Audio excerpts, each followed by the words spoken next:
Thank you for staying tuned to the broadcast.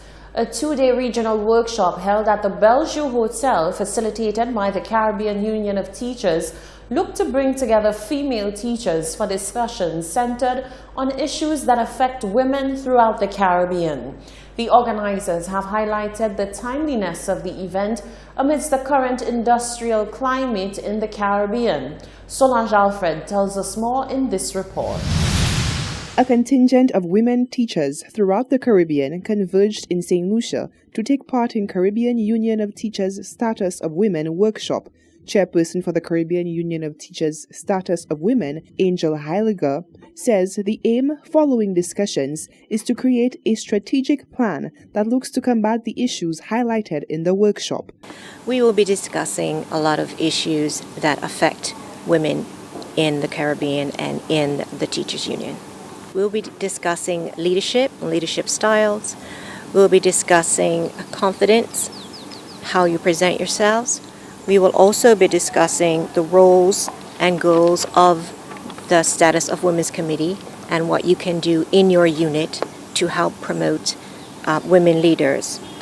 We will be discussing and promoting wellness and the trafficking of children and building a strong women's committee in the region.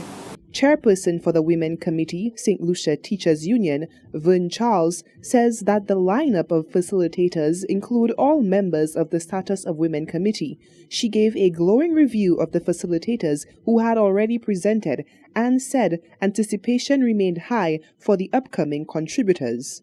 Every single member of that committee, we have 7 members except for one who's absent, will be presenting. We also had yesterday the opening. The guest speaker was Dr. Poyot, who did a wonderful job in setting the pace, inspiring our young ladies, inspiring our chairpersons, our leaders. We will also be having Mr. Osbert Regis coming in to do disaster management with us. So basically this is, we are equipped. We are equipped women and we can deliver. Responding to the industrial climate within St. Lucia as it relates to ongoing negotiation for wage increase and general safety and security concerns for teachers, Charles noted the importance of teachers remaining on pace with teaching schedules throughout stormy industrial relations. Whether or not there is such activity going on, it is important that we don't lose track of our main focuses. It's important that we have our calendar of activities and that we keep to it, because even though you have lots of activities going on in terms of handling grievance issues and negotiations, etc., the fact is that work must continue and you must continue to equip persons so that they can handle the situations to come, the challenges to come. So we've kept to our calendar of activities. We have kept to that and we are just moving on, and hopefully by the time our workshop is done, our women will be better equipped to handle the situations that are presently affecting us in the region. Charles stated that an important discussion throughout the workshop will include disaster management and mitigation, as the Caribbean region's vulnerability to disasters called for a deeper understanding and strategic plan in the face of adversity. Reporting for Hot 7 News, I am Solange Alfred. Thank you, Solange. The National Integrated Planning and Program Unit, NIP, hosted its official launching ceremony on Thursday. NIP is a newly formed unit within the Department of Finance, which seeks to establish new evidence-based national infrastructure planning and program paradigm across all relevant government agencies. Rochelle Gonzalez reports. The Department of Finance has officially launched the National Integrated Planning and Program Unit, otherwise known as NIP. The launching took place at the Finance Administrative Center on Thursday. In attendance were various cabinet ministers, ambassadors, permanent secretaries, and head of departments of government, as well as private sector officials. Director of the NIP unit, Howard Wells, called the launch a momentous occasion. Wells stressed that whilst there will be intense focus on the National Vision Plan, including the redevelopment of Castries, the new unit was created to help rather than impede on the operations of existing units. It is important to note that the NIP unit will not be replacing any existing structure of agencies within the government of St. Lucia.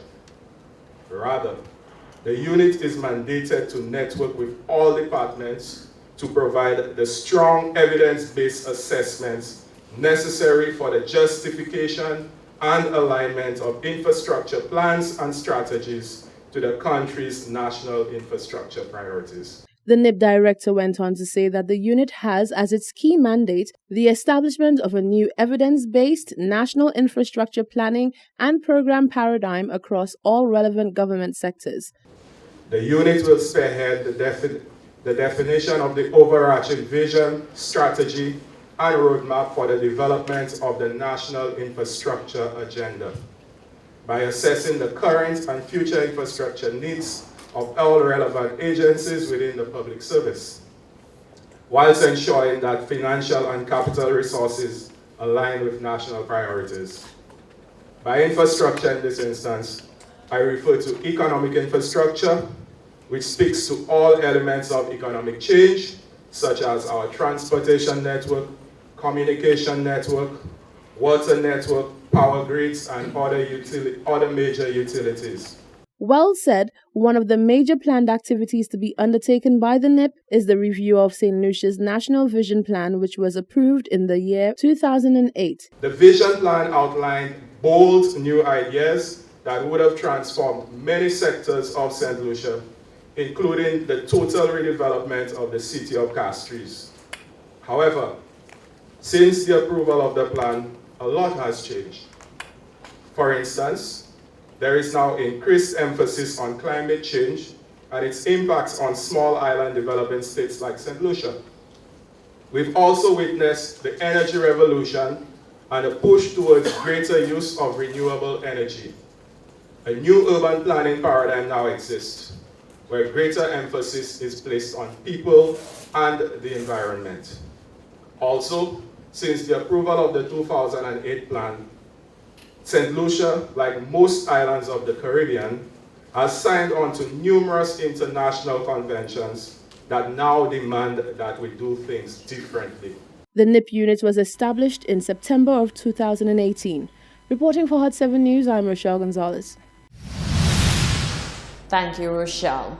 Facebook said on Wednesday that it expected to be fined up to $5 billion by the Federal Trade Commission for privacy violations. The social network disclosed the amount in its quarterly financial results, saying it estimated a one-time charge of $3 billion to $5 billion in connection with an ongoing inquiry by the FTC. Facebook has been in negotiations with the regulator for months over a financial penalty for claims that the company violated a 2011 privacy consent decree. That year, the social network promised a series of measures to protect its users' privacy after an investigation found that its handling of data had harmed consumers.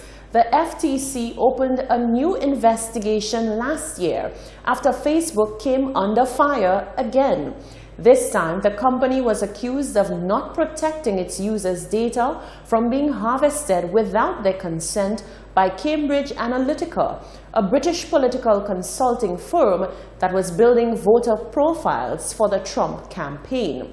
Facebook also suffered a data breach that exposed the personal information of nearly 50 million users. The management of the Victoria Hospital is informing the public that outpatient pharmacy services will be unavailable from Monday the 29th of April to Friday the 3rd of May. Thereafter, service will resume at the Owen King EU Hospital from Monday the 6th of May. During this period, the public is advised to access pharmacy services at the wellness centers in their respective communities.